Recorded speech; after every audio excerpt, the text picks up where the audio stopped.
மாநிலத்தில் சுயாட்சி, மத்தியில் கூட்டாட்சி. மாநிலத்தில் சுயமா கொள்ளையடிச்சுக்கிறோம், மத்தியில கூட்டா கொள்ளையடிச்சுக்கிறோங்கிறார். இதைத்தான் மாநிலத்தில் சுயாட்சி, மத்தியில் கூட்டாட்சி. இங்க இருக்கிற காங்கிரஸ் கட்சி முடியாது, எங்களுக்கும் பங்கு கூட இருக்காங்க. இதுதான் சண்டை, தவிர வேற ஒன்றும் கிடையாது. சம்பாதிக்கல கொஞ்சம் கொடுத்துட்டா கம்முன்னு இருப்பாங்க, மந்திரி பதவியெல்லாம் கேட்க மாட்டோம். யாருக்கு கதை தெரியலங்க, ஏமாத்துறாரு. இவர் எப்பயுமே சொல்லுவார், தமிழினம் தமிழர்களுக்காக, தமிழுக்காக அப்படி இப்படி இனத்தை அழிச்சு. நான் கேட்கிறேன், தமிழர் அப்படின்னு நீங்க சொல்றீங்க, ஒத்துக்கிறேன். இந்த தமிழர் நீங்க தமிழரோட நிக்கா கூட்டணி வச்சிருக்கீங்களா? உங்களை யாரு வடக்கு போய் கூட்டணி வைக்க சொன்னா சொல்லுங்க பாப்போம். எந்த பேரறிஞர் அண்ணா அவர்கள் கட்சியின் தலைவராக இருக்கப்பட்டவர் போராடி காங்கிரஸ் கட்சியை வீழ்த்தினார். இவர் ஆட்சிக்கு வந்து அவரோட கூட்டணி வைக்கிறார். 80 இவருடைய ஊழல், பூச்சிக்கொல்லி ஊழல், கோதுமை ஊழல் தப்பிக்கணுங்கிறதுக்காக முதல்ல கூட்டணி வைக்கிறார். அதுக்கப்புறம் இன்னைக்கு கூட்டணி வைக்கிறார். இவர் தான் இந்திரா காந்தி அடிச்சார், அடிச்சு பிடிச்சி சொல்லிட்டார், ரத்தமா சகப்புக்கார ரத்தவர், அது பெண்களுக்கு வர வியாதி தானே எப்பயும் பழங்குற சொன்னவர் தான் இந்த சாபக்கேடான கலைஞர் அவர்கள். இன்னைக்கு எவ்வளவு பேசுறாரு, கலைஞரின் வீடா தமிழ்நாடாங்கிறதான் இன்னைக்கு நாட்டுக்கு முன்னாடி நிற்குது. ஏனென்றால் திமுக அனைத்து அமைச்சர்களுமே ஆட்சிக்கு வருவதற்கு முன்னாடி ஒரு நிலை, ஆட்சிக்கு வந்த பிறகு ஒரு நிலை என்ற நிலைப்பாடு, இரட்டை நிலைப்பாடு எடுத்திருக்காங்க. தமிழக மக்களின் சார்பாக இதை வன்மையாக இந்த நேரத்தில் நம்ம கண்டிக்கிறோம். ஏன்னா பொன்முடி அவர்கள் சொல்றாரு, பஸ்ல ஓசியில தானே போறீங்க அப்படின்னு சொல்லி எல்லாரையும் வந்து இன்னைக்கு ஏளனப்படுத்துகிறார். துரைமுருகன் அவர்கள் என்ன சொல்றாரு, 1000 ரூபாய் திட்டத்துக்கு இப்பதான் சில்லறை மாத்திட்டு இருக்கோம், 1000 ரூபாய்க்கு சில்லறை மாத்தின்னு அவர் சொல்றாரு.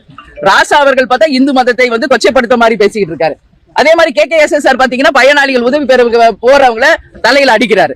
இன்னைக்கு நேரு போன்ற மந்திரிகள் மேயரை மிரட்டுகின்ற நிலைமை எல்லா இடத்திலையும் நம்ம ஊடகங்கள் மூலமாக பார்த்துக்கிட்டு தான் இருக்கிறோம். 100 ரூபாய் காயின் வெளியிடுவதிலும் மகனை துணை முதல்வர் ஆக்கலாமா என்பதிலும் இன்னைக்கு யோசிச்சுக்கிட்டு இருக்க முதல்வர் மக்கள் மீது கவனம் செலுத்தணும். மக்கள் மீது கவனம் செலுத்தி உண்மையில் மக்களுக்கு எது தேவை என்பதை குறிப்பறிந்து நிச்சயம் செய்யணும். இன்னைக்கு வந்து நிறைய ஸ்கூல்ஸ் நீங்க பாருங்க, உங்களுக்கு தெரியாதது எதுவும் இல்ல, மரத்தடியில நடத்திக்கிட்டு இருக்காங்க. கட்டிடங்கள், பாதுகாப்பு இல்லாத கட்டிடங்கள், பள்ளிக்கூடங்கள்ல இதையெல்லாம் சரி செய்யுங்கன்னா யாரும் காது கொடுத்து கேட்க மாட்டாங்க.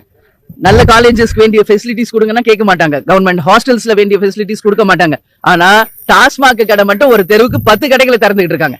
இது இல்லாம கள்ளச்சாராயம் ஒரு பக்கம், இது இல்லாம எலைட் பார்ஸ் ஒரு பக்கம், இது இல்லாம தானியங்கி மெஷின்ஸ் ஒரு பக்கம் என்று மதுவுக்கு அடிமையாகும் தமிழ்நாடாக தான் இதை மாறிட்டு இருக்கே ஒழிய மக்களுக்கு வளர்ச்சி கொடுக்கக்கூடிய நாடா மாறல. சிங்கார சென்னையில டைலாக் பேசினவங்க தான் திமுக காரங்க. ஏன் அது மாதிரி கொண்டு வர முடியல?